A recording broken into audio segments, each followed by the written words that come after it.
Australia is one of the most migrated to countries by Irish people. Last year alone, over 21,000 people got granted working holiday visas for the year coming.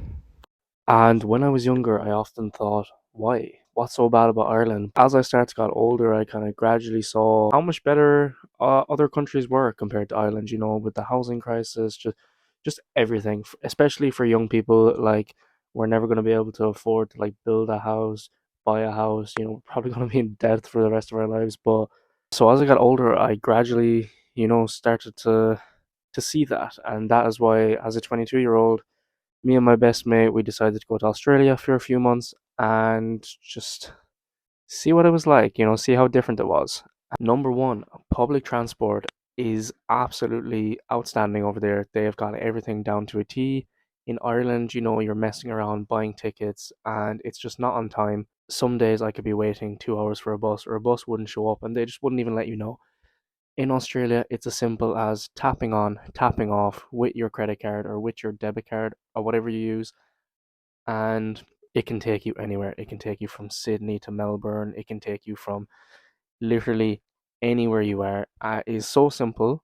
It is always on time. It's just so much better than here. Tap on, tap off, can take you anywhere. Absolutely phenomenal. Work life. You're working less, you're making more. Over there now, I was working in a hostel. I was only working about 20 hours a week, but I was still making €20 an hour on Sundays. It was like €30 an hour. Bank holidays, it could have been €50 an hour. Wages are so much better. But in saying that, you are spending the same amount over there. I know a lot of people don't say that. They're kind of saying, oh, I make a lot of money over here. It balances out. So you're making more, but you're spending more. As in, a dinner could be €20, rent could be €300 a week. So you are spending the same amount, but it's up to you how you spend your money. You just got to budget it well. The absolute breathtaking scenery, being able to go from work every day to a beach and just chill out with friends, swim. It's absolutely amazing. Where I'm from now, I don't have that. I'm from just a small little town in Cork. The nearest beach to me is probably an hour and a half away, 2 hours away. So being so close to something as breathtaking as the beaches in Australia, they have some of the best beaches in the world. You've Coogee, Bondi, Bronte, Manly, beaches everywhere. And they're so easy to get to. As I said, going back to the public transport one, they can public transport take you straight to a beach, the buses straight to a beach right outside. It's amazing. It's a completely new life, something you're not used to, but it's really nice. It's unreal. I was staying in Sydney, so I don't know if it is the same elsewhere, but there is also a housing crisis in Sydney. We did find it difficult to find a place, especially because you have to pay a bond. It's kind of like a deposit, and that could usually range from like $2,000 to $4,000, which is a lot of money. When you're young over there, you're looking for a job. But we were staying in a hostel for the first 6, 7 weeks, and obviously hostels, you could be in the room with any Tom, Dick, and Harry, but it was okay. We did end up moving out because Dylan's friends found a place in St. Peter's, Sydney. We moved in with them for a few weeks, and we just stayed on their couch, which was really ideal. And if you're watching this, thank you. I won't forget that. We appreciate it a lot.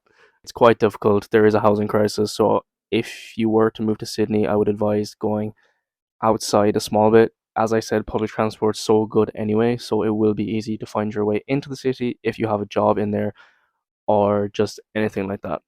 Finding a job is a tough one. Obviously, there's so many migrants over there right now. There's a lot of people from UK, Ireland, obviously a lot of more European countries. Shout out Johan and Cedric.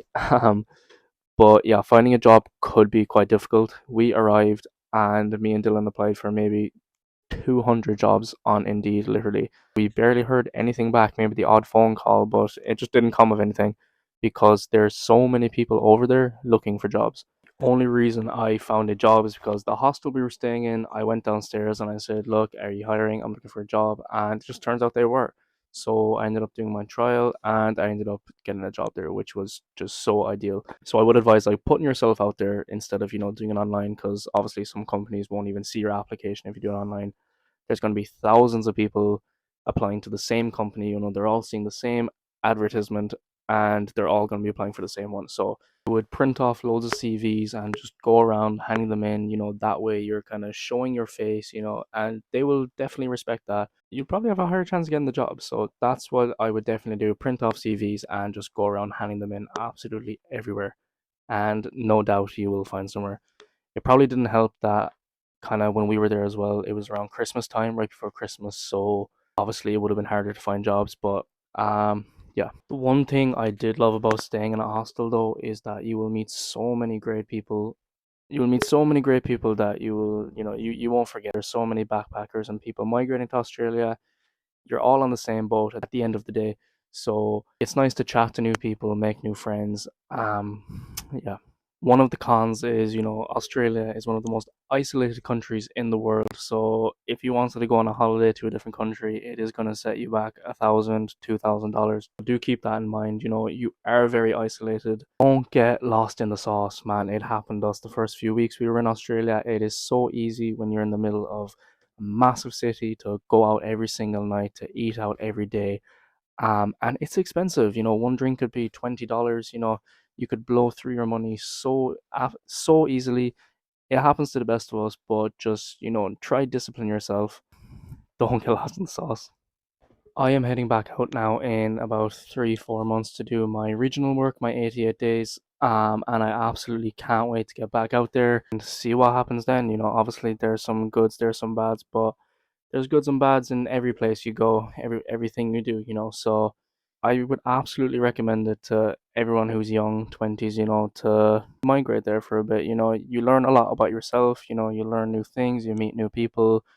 It was absolutely one of the greatest experiences I've ever had. I'm so thankful I got to, experience it with one of my closest friends. Can't wait to get back out there. And if you decide to do, I hope this video helped, and best of luck on your journey.